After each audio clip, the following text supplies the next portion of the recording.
Tu connais forcément le général de Gaulle, mais est-ce que tu connais sa sœur, Marie-Agnès? Elle n'était pas juste la sœur du général de Gaulle, c'était vraiment une figure. Elle était résistante, déportée et surtout très brave et courageuse. En 1910, elle épouse Alfred Caillot. Elle devient donc Marie-Agnès Caillot.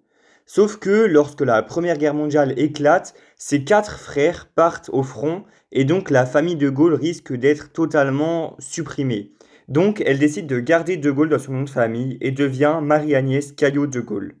Tout comme son célèbre frère Charles de Gaulle, elle refuse l'occupation nazie lors de la Seconde Guerre mondiale. En 1943, avec son mari, ils sont arrêtés par la Gestapo. Marie-Agnès est emprisonnée à la prison de Fresnes pendant 14 mois. Puis elle est déportée à Bad Godesberg, une annexe du camp de concentration de Buchenwald, où son mari est également détenu.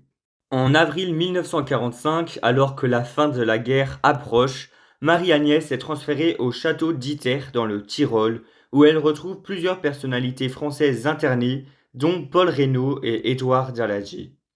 Elle est finalement libérée par les troupes américaines le 5 mai 1945.